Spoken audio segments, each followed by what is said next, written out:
if I live in Beijing and Shanghai right now, if I am a supremely educated young professional, like I probably can't afford to buy a home in Beijing and Shanghai.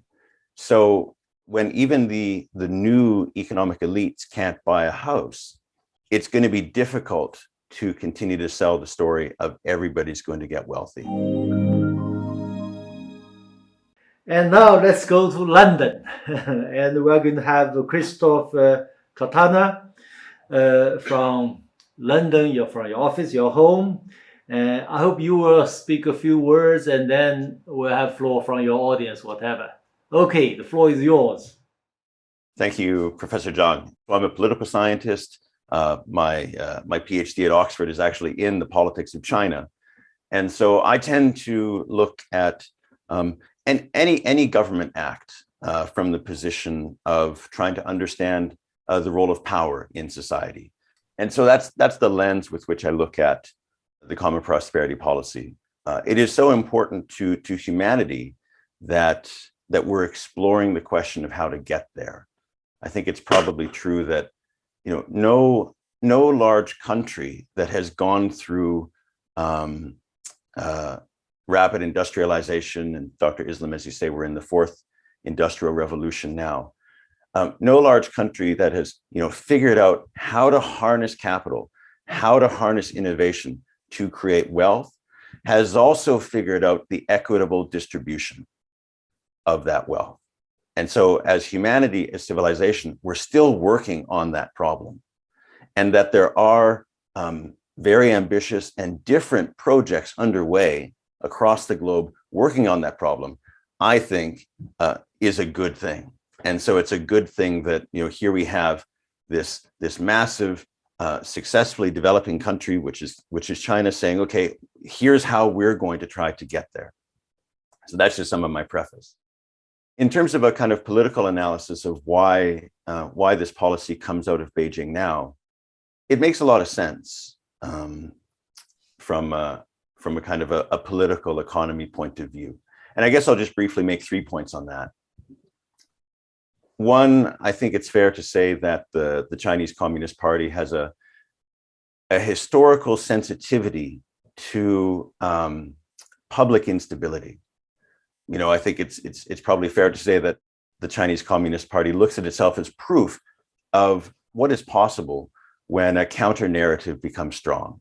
And although historians have all sorts of theories and explanations for the revolution in the first half of the 20th century, I would think that one of the main narratives from Beijing's perspective is that the Kuomintang lost the support of most of the people. It started to seem to be out of touch with the concerns and needs of most people, particularly in rural areas. And that created the opportunity space for a new narrative to come up, to gain power, to be persuasive.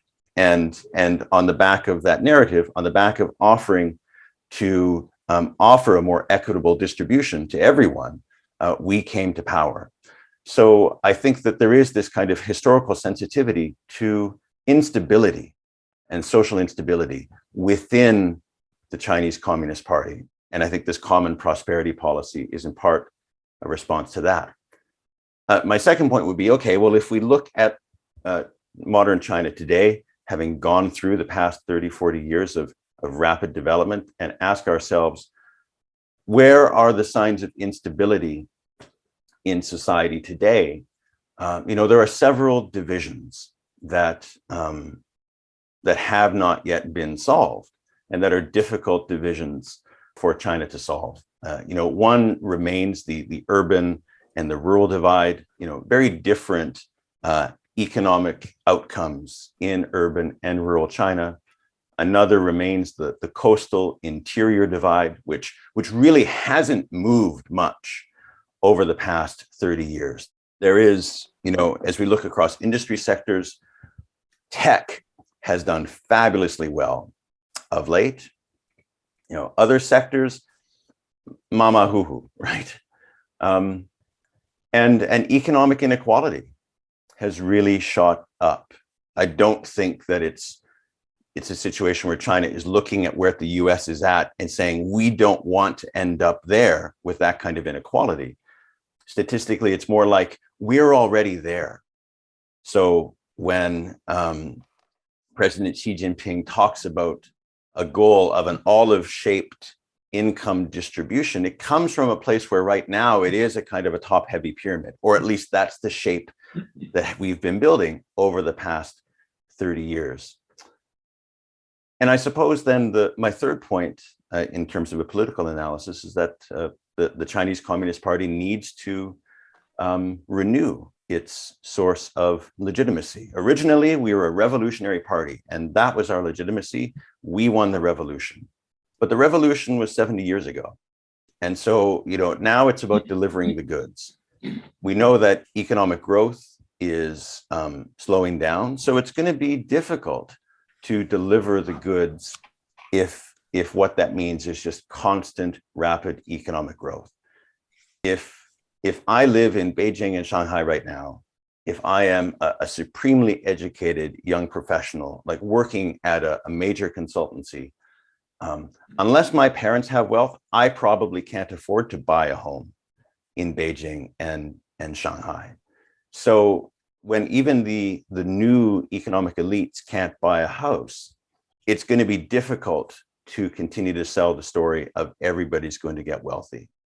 And so we need to renew, some of the sources of legitimacy that we had access to in the past. And I think you see that in the language of President Xi Jinping saying that, some of the narrative, some of the legitimacy that we talked a lot about in the Mao era around egalitarianism, that's still part of what's important to us.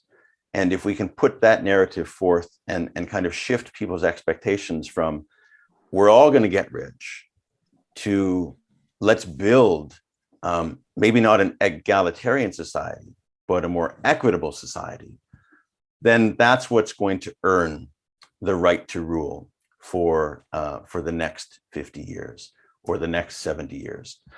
So that's how I come at this policy. And it makes very clear sense to me how, given the historical sensitivities of the Communist Party, given the many instabilities that remain and have not yet been solved in Chinese society, and in some ways have been made more difficult through the past 30 years of rapid development, and given the need to renew the legitimacy of governing, that a policy like this comes forth and we're like, yeah, we think that this is going to be our vehicle. So maybe what I do in terms of trying to imagine the questions of the audience, and just a very general question that I'll open to all of you is, so none of this has been done yet. This policy is very new. It needs to accomplish a lot. There's not a lot of specificity yet. It's quite vague in terms of what will actually happen as a result of this. And there's no guarantee that it's going to result in that better future that we all want in China. So while we've just spent a lot of time talking, with confidence about what is going to happen, I think we would do a service for our audience to this if we also spent a bit of time talking about our doubts of why might this not work? What's going to get in the way? How is it going to be difficult to achieve some of the aspirations of common prosperity? And again, thanks very much for the opportunity to be here and bring some of these questions to this conversation. Okay, thank you, Chris. Could I perhaps take this opportunity to really try to answer a question, a few points raised in your talk? Indeed, if you look at the gaps between rich and poor and between regions, I would say the Chinese case is relative deprivation. In other words, it's indeed a miracle that you have lifted over 700 million people out of abject poverty. We made a calculation. If you look at the government inputs and household assets and all this together, I can see the poorest people in China today is much better than those 500,000 or more homeless in Los Angeles, San Francisco, and New York in skid rows. Much, much better. Because we made a rough calculation. We go to Yunnan province, the mountain areas, the poorest of poorest county. We have already succeeded in ensuring medical insurance for all, education for all, and housing for all. So this bottom is already there. So what we should, of course, do much better to raise their level to a higher level. And in the West, actually, people use more of this Gini coefficient to analyze Chinese cases, other countries. My own thinking is this is likely a challenge for analyzing a country as large as China. If you look at the Gini coefficient for the whole country, for China, that's rather big. It's 0.747 or something. But still, it's narrowing down a bit. But if you look at the Gini coefficient within Shanghai, within Jiangsu province, or within whatever provinces, in other words, rather than this huge scale of China, a continent, but you look at a rather limited scale, then it's basically all reasonable. But what's more important, you're right in making a point that this sensitivity to social instability. Because Chinese have a very strong culture for you call egalitarianism.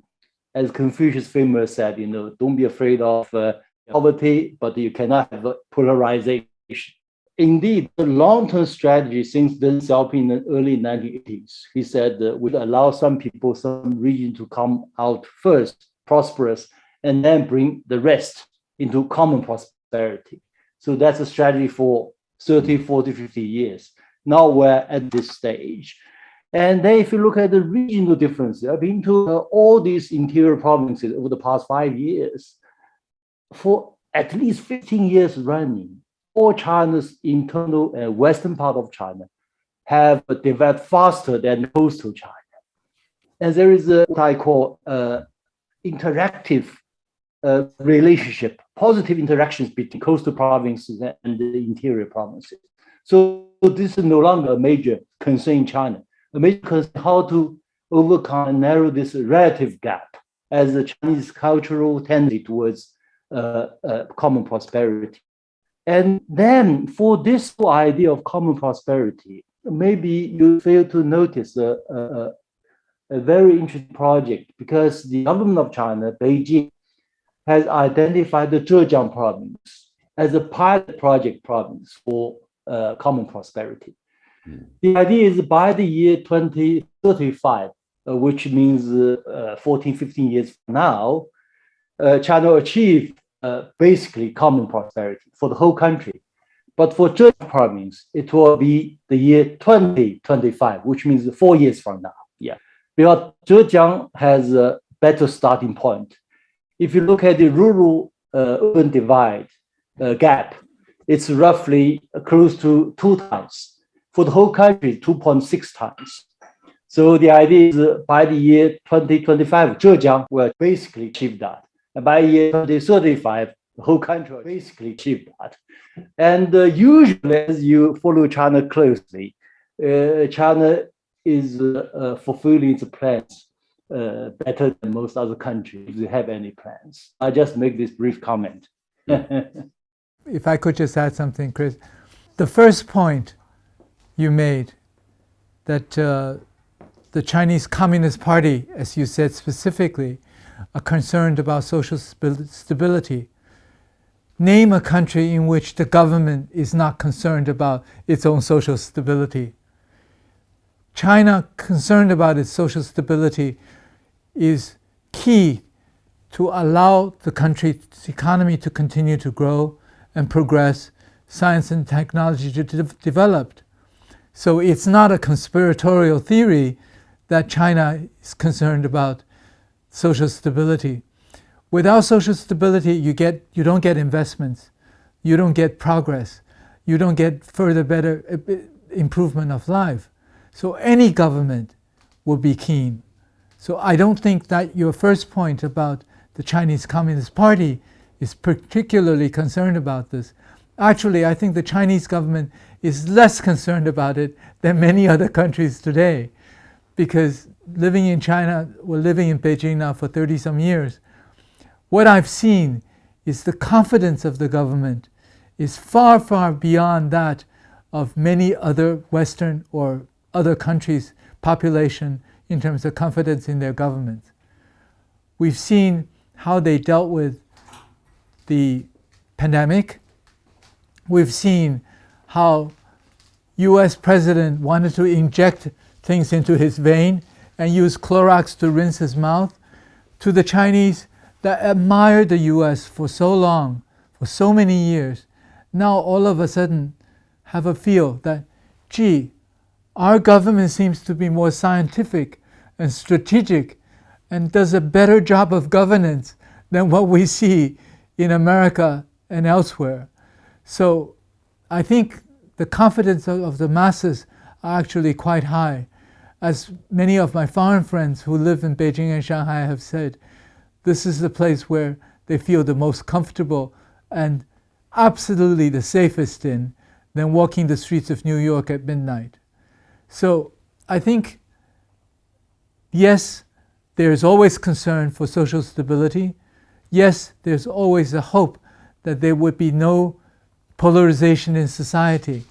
But China is probably less concerned about that than many other countries. And the population seems to be more comfortable. Well, Professor Zhang, I think, addressed perfectly, much better than I can, the details of the plan and in terms of the provinces and what actions are being planned and implemented. But as an investor in China, and have been for a long time, and work with the investment community for the last 3 decades, everything is relative when you look at global portfolio management. And we really, really do see, in terms of China, there is social stability, there is continued room for growth, and there is probably better opportunities for profitability than many other places. Thank you. And any questions from your audience? Yeah, well, so loving that we're getting into this discussion now. And, you know, one thing I'll just try to emphasize again. So I'm a scientist, right? I'm not an opinion maker. I'm a political scientist, not a politician. I agree with you, Professor Zhang. I mean, a lot of the coverage just of China in general in any Western media, you know, tends to be accusatory, or, you know, looking for, you know, the deviousness within everything that Beijing does. That's not where I'm coming from. You know, I'm coming from this with a scientific lens, genuinely curious about how the world works, about the different political projects underway in the world. So please don't feel that points that I'm making are things that need to be defended against. I'm Canadian, not American, if that helps, just to clarify.